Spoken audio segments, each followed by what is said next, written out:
पिछले वीडियो में अपन ने बात की थी हेलो एरिन्स की फिज़िकल प्रॉपर्टी के बारे में। अब अपन यहाँ बात करेंगे हेलो एरिन्स की केमिकल प्रॉपर्टीज़ के बारे में। देखिए chemical properties,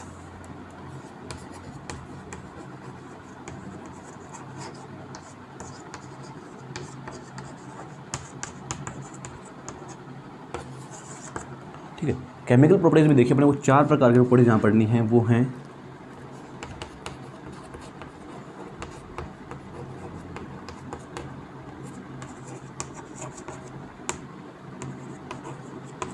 electrophilic substitution reaction, second अपने को पढ़नी है यहाँ पे रिएक्शन विद मेटल,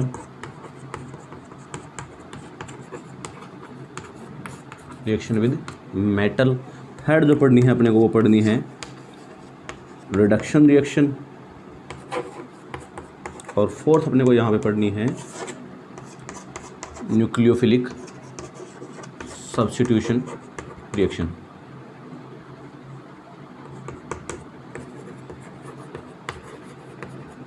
ठीक है, तो अपन वन बाय वन यहाँ पे सबका डिस्कस करेंगे। पहले अपन बात करते हैं इलेक्ट्रोफिलिक सब्स्टिट्यूशन रिएक्शन की।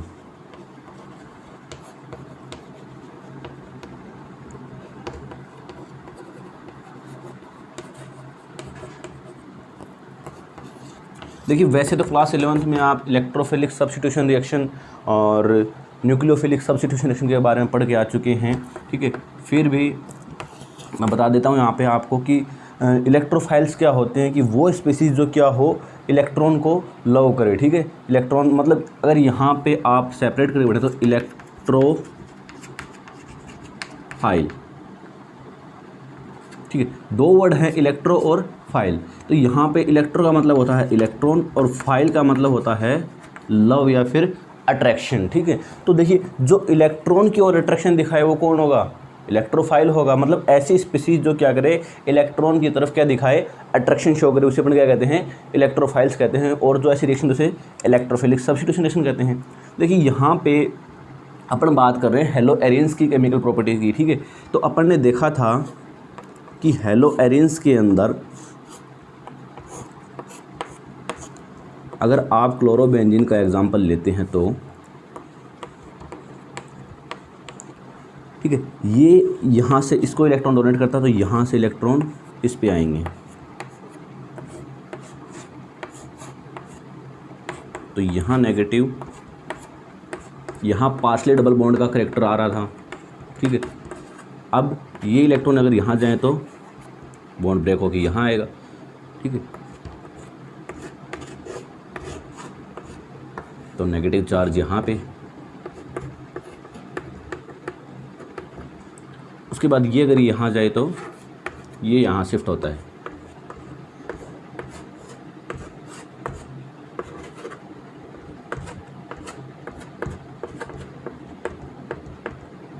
उसके बाद ये यहाँ तो ये यहाँ। ठीक है, तो आप देख पा रहे हैं कि जो नेगेटिव चार्ज है वो कहाँ कहाँ पे आया है, बेंजीन की ऑर्था पोजीशन और पैरा पोजीशन के ऊपर। ठीक है, ऑर्थो और पैरा पोजीशन पे क्या आया है नेगेटिव चार्ज आया। मतलब इलेक्ट्रॉन डेंसिटी जो है वो कहाँ पे ज़्यादा है, ऑर्थो और पैरा के ऊपर। मतलब आने वाला जो इलेक्ट्रोफाइल होगा वो कहाँ पे जाएगा, या तो ऑर्थो पे अटैक करेगा फिर पैरा पे अटैक करेगा, क्योंकि उसको इलेक्ट्रॉन चाहिए। और इलेक्ट्रॉन डेंसिटी ज़्यादा कहाँ पे है, नेगेटिव का मतलब इलेक्ट्रॉन डेंसिटी ज़्यादा कहाँ पे है, ऑर्थो पे ज़्यादा है और पैरा पे ज़्यादा है। तो आने वाला ग्रुप कहाँ जाएगा, ऑर्थो और पैरा पे। तो देखिए बेंजीन जो इलेक्ट्रोफिलिक सब्स्टिट्यूशन रिएक्शन दिखाएगा वो कहाँ पे दिखाएगा, ऑर्थो और पैरा पोजीशन पे। ठीक है, तो एक बार यहाँ तक का स्क्रीनशॉट ले लीजिए। उसके बाद कुछ एग्जांपल करते हैं इलेक्ट्रोफिलिक सब्स्टिट्यूशन रिएक्शन की।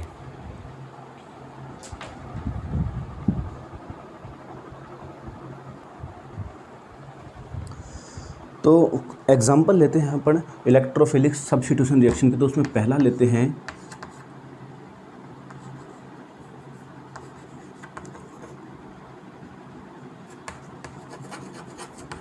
क्लोरीनेशन। ठीक है, एक चीज़ है, देखिए जो हेलो एरिन्स होते हैं ये as compared to benzene less reactive होते हैं। किसके लिए, इलेक्ट्रोफिलिक सब्स्टिट्यूशन रिएक्शन के लिए। क्यों, क्योंकि हेलो एरिन्स के अंदर जो क्लोरीन एटम होता है, जो भी एक्स एटम होता है, वो वहाँ पे क्या करता है माइनस आई इफेक्ट शो करता है। इस वजह से ये क्या होती हैं, लेस रिएक्टिव होती हैं। किसके कंपेरिजन, बेंजीन के कंपेरिजन। ठीक है, तो क्लोरीन कंपाउंड में देखिए आप जब आप क्लोरीनेशन रिएक्शन दिखाएंगे, ठीक है, तो यहाँ से आपको क्या देखने को मिलेगा कि अगर यहाँ पे Cl है पहले से, तो जो Cl अगर आप यहाँ पे अटैक करवा रहे हो किसी हैलोजन कैरियर की प्रेजेंस में, तो वो कहाँ पे जाएगा? तो ये इलेक्ट्रोफाइल तरह बिहेव करेगा क्लोरीन, तो ये कहाँ पे जाएगा? या तो ऑर्थो पोजीशन पे जाएगा, फिर पैरा पोजीशन पे जाएगा, क्योंकि मैंने दिखाया आपको कि नेगेटिव चार्ज कहाँ पे आता है, तो ऑर्थो पे या फिर पैरा पे। तो जो ग्रुप होगा वो कहाँ पे होगा? ये होता है ऑर्थो या फिर पैरा पोजीशन पे डायरेक्ट होता है, क्योंकि यहाँ पे क्या है, इलेक्ट्रॉन डेंसिटी ज़्यादा है, ठीक है। तो ये है क्लोरीनेशन रिएक्शन। उसके बाद अपन जो रिएक्शन की बात करते हैं वो है सल्फोनेशन।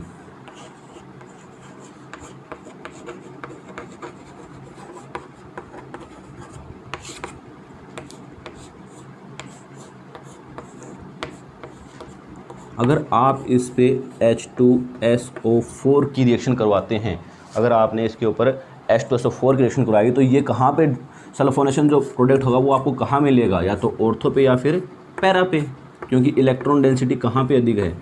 ऑर्थो और पैरा पे। तो ये ऑर्थो प्रोडक्ट हो जाएगा और ये हो जाएगा पैरा प्रोडक्ट, ठीक है। उसके बाद जो पढ़ते हैं अपन है नाइट्रेशन। तो अगर आप क्लोरोबेंजीन पर नाइट्रेशन रिएक्शन दिखाते हैं, तो वो जो होगा कहाँ पे होगा? NO2 ग्रुप कहाँ पे जाएगा? ऑर्थो या फिर पैरा पे। तो ये कुछ एग्जांपल हैं इलेक्ट्रोफिलिक सब्स्टिट्यूशन रिएक्शन के, ठीक है, जो काफ़ी बार पूछे जाते हैं। ये पैरा पे, ठीक है। तो ये कुछ रिएक्शन थी, ये एग्जांपल थे इलेक्ट्रोफिलिक सब्स्टिट्यूशन रिएक्शन के। नोट कर लीजिए, यहाँ तक का ले लीजिए स्क्रीनशॉट।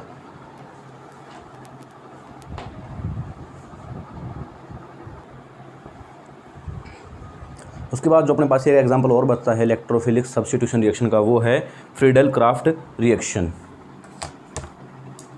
Friedel craft reaction. तो देखिए, फ्रीडल क्राफ्ट रिएक्शन दो टाइप से होती है। एक तो है फ्रीडल क्राफ्ट एल्काइलेशन और सेकंड है फ्रीडल क्राफ्ट एसाइलेशन, ठीक है। तो पहले बात करते हैं फ्रीडल क्राफ्ट एल्काइलेशन की, ठीक है। ये क्लोरोबेंजीन है। जब आप इस पे CH3Cl का अटैक करवाएंगे AlCl3 की प्रेजेंस में, ठीक है, तो AlCl3 क्या है? हैलोजन कैरियर है, मतलब यहाँ से ये हैलोजन को बाहर निकाल के लेके जाएगा, ठीक है। तो अपन ने देखा था कि जो अटैक होगा वो कहाँ पे होगा? ऑर्थो या पैरा पोजीशन पे होगा। तो CH3 ग्रुप जाके कहाँ अटैच हो जाएगा? ऑर्थो या फिर पैरा पोजीशन पे। तो एक बार ऑर्थो पे कर दीजिए और एक बार पैरा पे, ठीक है। तो देखिए, यहाँ पे जो CH3 ग्रुप है वो जाके अटैच हो रहा है ऑर्थो या और पैरा पोजीशन पे, ठीक है। मतलब एल्किल जो प्रोडक्ट है वो जाके अटैच हो रहा है कहाँ पे? ऑर्थो और पैरा पोजीशन पे, ठीक है। तो इसलिए इसको क्या बोलते हैं? Friedel craft alkylation. एक मिनट भाई।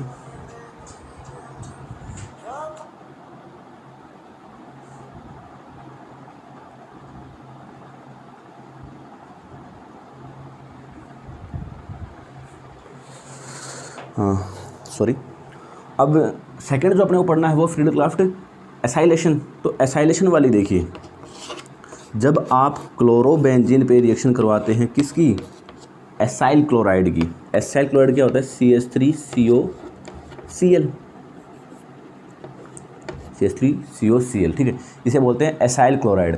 तो ये जाके जब अटैक करेगा FeCl3 की प्रेजेंस, AlCl3 की प्रेजेंस में, ठीक है। तो AlCl3 प्रेजेंस में जब जाके रिएक्शन करेगा तो कहाँ पे अटैक करेगा? एसाइल जो ग्रुप है वो कहाँ पे जाके अटैच होगा? ऑर्थो या फिर पैरा पोजीशन पे, ठीक है। तो कर दीजिए ऑर्थो या फिर पैरा पोजीशन पे इसको अटैच कर दीजिए। क्लोरोबेंजीन है COCH3, ये ऑर्थो प्रोडक्ट हो जाएगा और ये पैरा प्रोडक्ट हो जाएगा इसका, ठीक है। ये थे फ्रीडल क्राफ्ट एल्काइलेशन और एसाइलेशन, ठीक है, काफ़ी बार पूछता है, वही इंपॉर्टेंट रिएक्शन है। इसके बाद हम बात करेंगे सेकंड केमिकल रिएक्शन की, जो कौन सी है, रिएक्शन विद मेटल। तो ले लीजिए आप यहाँ तक का स्क्रीनशॉट।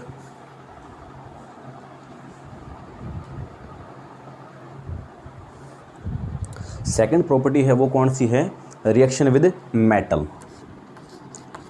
रिएक्शन विद मेटल, ये है अपनी सेकंड प्रॉपर्टी। तो देखिए इसमें पहली रिएक्शन जो अपन लेते हैं रिएक्शन विद मेटल के अंदर, वो है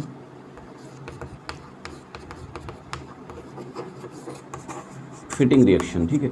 कि फिटिंग रिएक्शन के अंदर क्या होता है, अपन पहले लेते हैं दो मॉलिक्यूल, किसके लेते हैं, दो मॉलिक्यूल अपन लेते हैं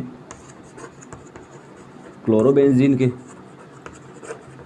दो मॉलिक्यूल अपन लेते हैं क्लोरोबेंजीन के, और उनकी रिएक्शन करवाते हैं साथ में मेटालिक सोडियम के साथ में,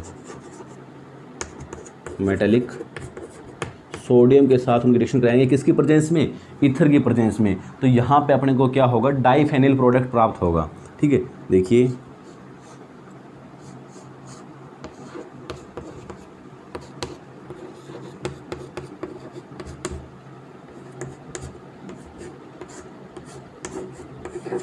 ठीक है, ये दो क्लोरोबेंजीन है आपके पास में, ये मेटालिक सोडियम, जब आप इसे रिएक्शन कराओगे तो यहाँ से आपके पास क्या होगा, डाइफेनिल प्रोडक्ट आपको प्राप्त होगा। और इस रिएक्शन को आप क्या कहेंगे, ये जो दो बेंजीन हैं ये आपस में जुड़ जाएंगे सिग्मा बॉन्ड के थ्रू, ठीक है, इसे बोलते हैं डाइफेनिल प्रोडक्ट, ठीक है। तो यहाँ से आपको डाइफेनिल प्रोडक्ट प्राप्त हो गया, और इस रिएक्शन को आप क्या कहेंगे, फिटिंग रिएक्शन, ठीक है। इसके बाद जो इसमें ही है वो सेकेंड रिएक्शन है वुड्स फिटिंग रिएक्शन।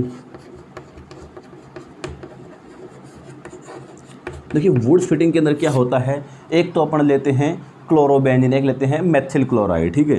तो एक साइड तो आप ले लीजिए क्लोरोबेंजीन और मेटालिक सोडियम के साथ रिएक्शन करवा दीजिए, और एक साइड ले लीजिए, ठीक है। तो यहाँ से क्या होगा, दो NaCl बाहर निकल जाएंगे, और आपके पास क्या होगा, एल्काइलेशन प्रोडक्ट प्राप्त होगा, ठीक है। तो इस रिएक्शन को आप क्या कहेंगे, वुड्स फिटिंग रिएक्शन कहेंगे, ठीक है। उसके बाद इसमें एक रिएक्शन और बचती है उल्मान रिएक्शन। उल्मान रिएक्शन देखो क्या होती है, जब आप आयोडोबेंजीन की रिएक्शन करवाते हो, किसकी प्रेजेंस में, कॉपर की प्रेजेंस में। जब आप आयोडोबेंजीन को कॉपर की प्रेजेंस में गर्म करते हो तो यहाँ से आपको क्या प्राप्त होगा, डाइफेनिल प्रोडक्ट प्राप्त होगा। देखिए उल्मान रिएक्शन, ठीक है। तो ये देखिए आपके पास आयोडोबेंजीन है, जब आप इसको कॉपर के साथ हीट करेंगे तो यहाँ से आपको क्या होगा, डाइफेनिल प्रोडक्ट ऑब्टेन होगा, ठीक है। दोनों बेंजीन आपस में क्या हो जाएंगे, सिग्मा बॉन्ड के थ्रू अटैच हो जाएंगे, ठीक है। तो इसे क्या कहते हैं अपन, उल्मान रिएक्शन, ठीक है। यहाँ पे आपको हीट करना है, और वुड्स रिएक्शन फिटिंग रिएक्शन के अंदर आपको क्या करना है, ईथर की प्रेजेंस लेनी है, ईथर की प्रेजेंस लेंगे, ठीक है। तो ये फ़र्क है किसमें, फिटिंग रिएक्शन में और उल्मान रिएक्शन में। यहाँ पे जो अपन ने लिया था वो कौन सा लिया था, मेटालिक सोडियम लिया था, यहाँ पे अपन ने कॉपर लिया है। ले लीजिए स्क्रीनशॉट यहाँ तक का। उसके बाद बची है इसकी रिडक्शन रिएक्शन और nucleophilic substitution reaction.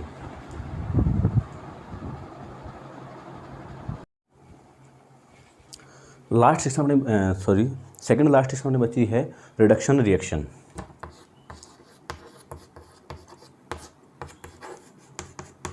Reduction reaction में क्या होता है, जब आप क्लोरोबेंजीन की रिएक्शन करवाते हो,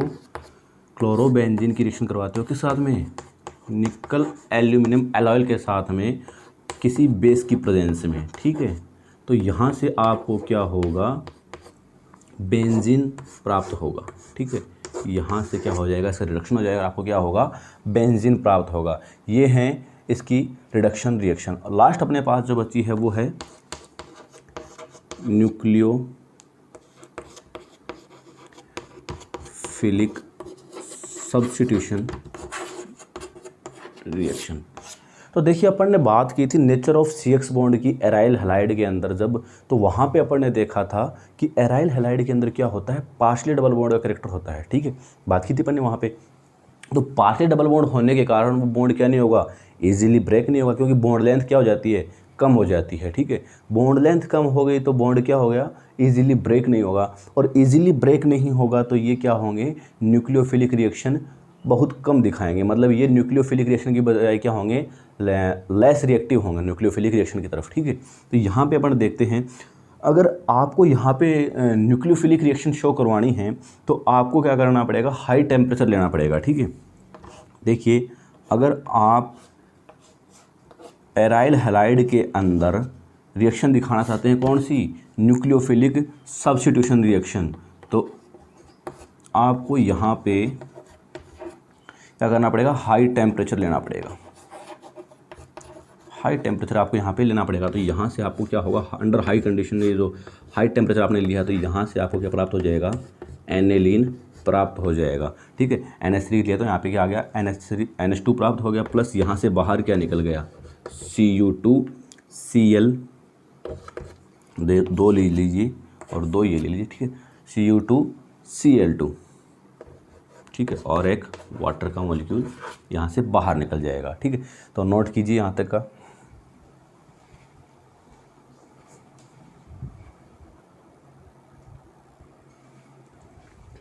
सेकेंड एग्जाम्पल है कि जब क्या होगा, क्लोरोबेंजीन की रिएक्शन आप करवाते हैं, क्लोरोबेंजीन की रिएक्शन आप करवाते हैं NaOH के साथ, तो यहाँ से आपको क्या होता है, फिनॉल ऑब्टेन होता है। ठीक है, तो यहाँ से आपको क्या हो जाएगा, फिनॉल ऑब्टेन हो जाएगा। हाई टेम्परेचर आपको कंपल्सरी रखना। ठीक है, अगर क्या हो, अगर मतलब देखिए यहाँ इसके ऑर्थो और पैरा पे क्या है, इलेक्ट्रॉन डेंसिटी ज़्यादा है एराइल हैलाइड में। ठीक है, तो एराइल हैलाइड के अगर ऑर्थो और पैरा पोजीशन पे अपन ऐसे ग्रुप्स लगा दें कि इनके अगर ऑर्थो और पैरा पोजीशन पे कौन से ग्रुप लग जाएं, इलेक्ट्रॉन विड्रॉइंग। अगर इलेक्ट्रॉन विड्रॉइंग ग्रुप यहाँ पे लग जाएंगे तो इलेक्ट्रॉन डेंसिटी क्या हो जाएगी, कम हो जाएगी, क्योंकि ये अपने जो यहाँ ये पोजीशन है ऑर्थो और पैरा, इनके इलेक्ट्रॉन ये क्या कर लेंगे, विड्रॉ कर लेंगे। ठीक है, इलेक्ट्रॉन विड्रॉ कर लेंगे तो वहाँ पे इलेक्ट्रॉन डेंसिटी क्या हो जाएगी, कम हो जाएगी, और आप बिना हाई टेम्परेचर के मतलब नॉर्मल कंडीशन पे क्या कर सकते हो, न्यूक्लियोफिलिक रिएक्शन वहाँ पे करवा सकते हो। जैसे देखिए ये क्लोरोबेंजीन है और यहाँ पे अगर NO2 ग्रुप है तो NO2 कैसा ग्रुप है, इलेक्ट्रॉन विड्रॉइंग ग्रुप है। ठीक है, तो अगर आप क्लोरोबेंजीन यहाँ पे NO2 ग्रुप है ऑर्थो पोजीशन पे, तो ये यहाँ पे क्या कर रहा है, इसकी इलेक्ट्रॉन डेंसिटी को कम कर रहा है। ठीक है, तो आप अगर रिएक्शन करवाते हो OH की यहाँ पे, तो आपको क्या होता है, ईजीली यहाँ से क्या हो जाएगा, OH नेगेटिव अगर आप रिएक्शन कराओगे तो OH नेगेटिव क्या करेगा, क्लोरीन को सब्स्टिट्यूट कर देगा, यहाँ से हटा देगा, और आपको क्या मिल जाएगा, न्यूक्लियोफाइल यहाँ पे इजीली अटैक कर जाएगा और आपको ज़्यादा हाई टेम्परेचर नहीं देना पड़ेगा। ठीक है, अगर क्या हो, दोनों पोजीशन पे क्या हो, ऑर्थो और पैरा दोनों पोजीशन पे क्या हो, NO2, और यहाँ भी क्या हो, NO2, और अगर अब आप OH नेगेटिव का अटैक करवाएंगे यहाँ पे, तो आपको क्या होगा, विदाउट एनी हाई टेम्परेचर आपकी रिएक्शन क्या हो जाएगी, इजीली कंप्लीट हो जाएगी। ठीक है, नोट कीजिए यहाँ तक का।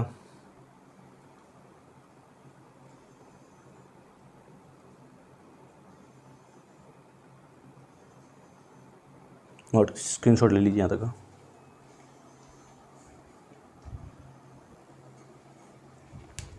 लास्ट जो यहाँ पे न्यूक्लियोफिलिक रिएक्शन का एग्जांपल बचा, वो काफ़ी इंपॉर्टेंट है और काफ़ी बार एग्ज़ाम के अंदर पूछा भी जाता है।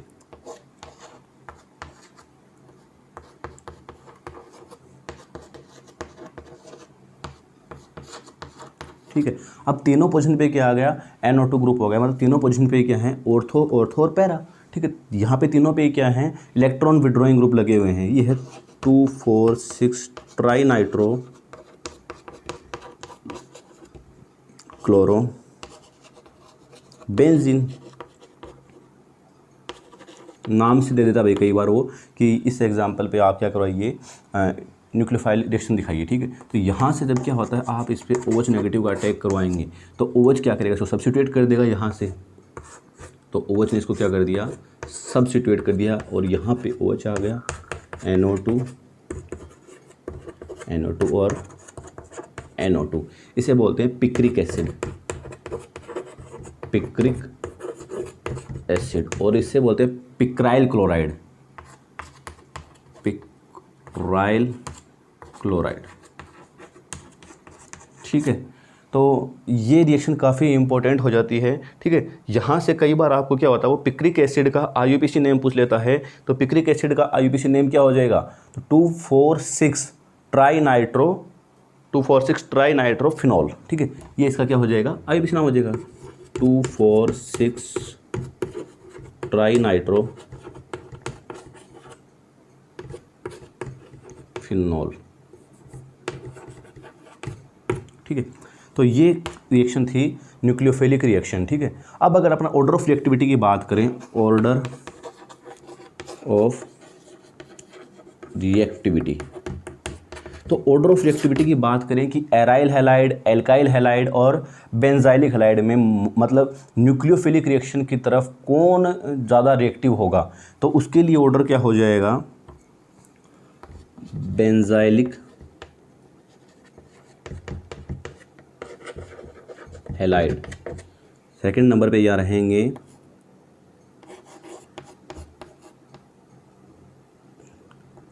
एल्किल हैलाइड, और थर्ड नंबर पे अपने पास रहेंगे यहाँ पे एराइल हैलाइड। ठीक है, तो बेंजाइलिक हैलाइड जो होंगे वो मोर रिएक्टिव होंगे, एल्किल हैलाइड उसके कंपेयर क्या होंगे, लेस रिएक्टिव, और सबसे कम कौन होंगे, एराइल हैलाइड रहेंगे। देखिए बेंजाइलिक हैलाइड का रीज़न जो है कि ये मोर रिएक्टिव है, क्यों, क्योंकि बेंजाइलिक हैलाइड कौन से होते हैं,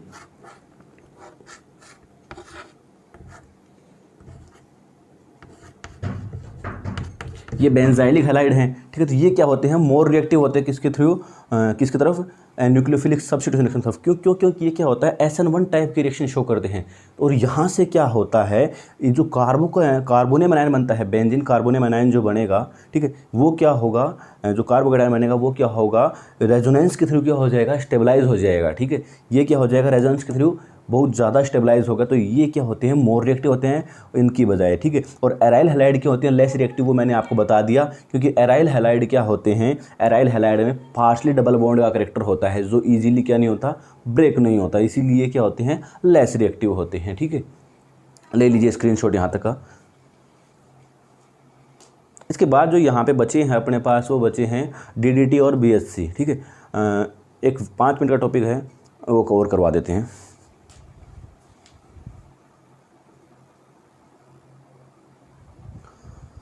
लास्ट टॉपिक जो अपना इस चैप्टर का बचा है वो है DDT और BHC। ठीक है, तो देखिए DDT और BHC क्या होते हैं। DDT देखिए पहले, DDT डाइक्लोरो डाइफेनिल ट्राइक्लोरोएथेन, ये इसका है पूरा नाम, डाइक्लोरो डाइफेनिल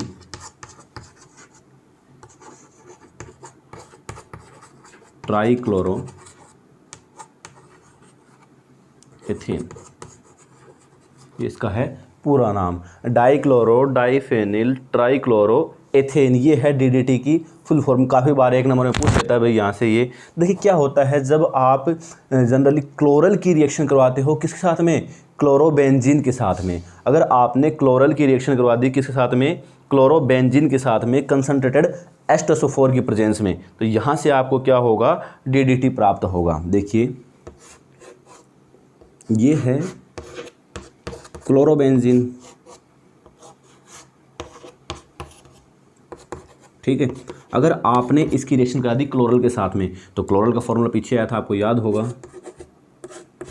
तो जब आपने इसकी रिएक्शन करवा दी क्लोरल के साथ में, ठीक है, कंसनट्रेटेड H2SO4 की प्रेजेंस में, क्या हुआ कि जब आपने क्लोरल की रिएक्शन करवाई किसके साथ में, क्लोरोबेंजीन के साथ में, कंसनट्रेटेड H2SO4 की प्रेजेंस में, H2SO4 की प्रेजेंस में, तो यहाँ से क्या हुआ, एक वाटर के मॉलिक्यूल का एलिमिनेशन हुआ और आपको क्या मिल गई, DDT।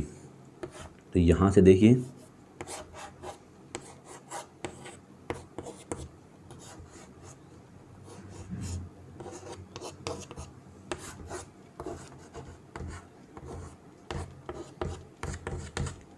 ये क्या है, DDT। ठीक है, देख लीजिए, डाइक्लोरो डाइफेनिल, ठीक है, ट्राइक्लोरो 1 2 3 ट्राइक्लोरो एथेन।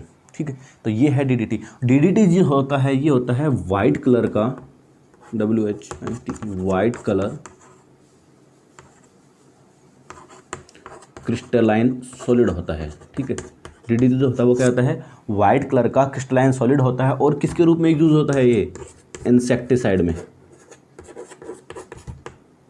इंसेक्टिसाइड के अंदर ये यूज़ होता है। ठीक है, इंसेक्टिसाइड के अंदर इसको आप यूज़ करते हैं। ठीक है, और मॉस्किटो को कंट्रोल करने में भी इसका यूज़ होता है। ठीक है, तो ये था DDT, नोट कर लीजिए एक बार यहाँ तक का। उसके बाद करते हैं BHC।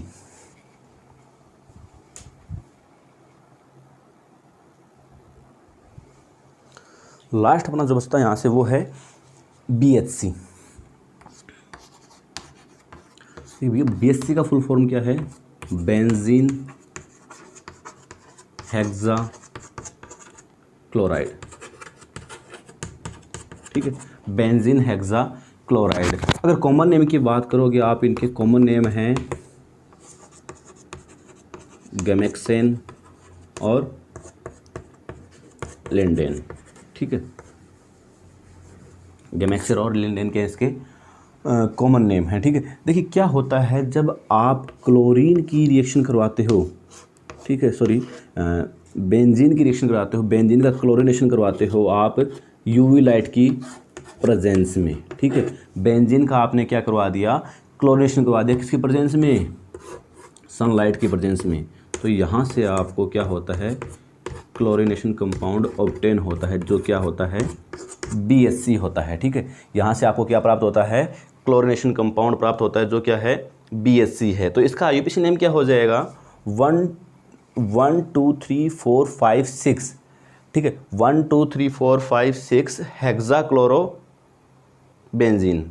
ठीक है, ये इसका क्या हो जाएगा, IUPAC नेम हो जाएगा यहाँ से। ठीक है, अब अपन बात करें कि ये भी देखो, BHC भी किसके रूप में आता है, एग्रीकल्चर के अंदर इंसेक्टिसाइड के रूप में काम में आता है। ठीक है, इसके बाद अपन बात करेंगे इनकी एनवायरमेंटल इम्पैक्ट के बारे में। ठीक है, कि वातावरण पे क्या प्रभाव पड़ते हैं। तो पहला इसके अंदर देखिए क्या है कि ये दोनों ही क्या है, मतलब जल्दी से रिड्यूस नहीं होते, जल्दी से डिकम्पोज नहीं होते। ठीक है, तो काफ़ी मात्रा में ये, मतलब अगर आप इनको यूज़ करते हो तो जल्दी से इन्वायरमेंट के अंदर डिकम्पोज नहीं होंगे। पहला इम्पैक्ट तो ये हो जाएगा इनका। दूसरा है इनका सोइल, मैं शॉर्ट में लेता हूँ, नॉट ईजीली डिकम्पोज।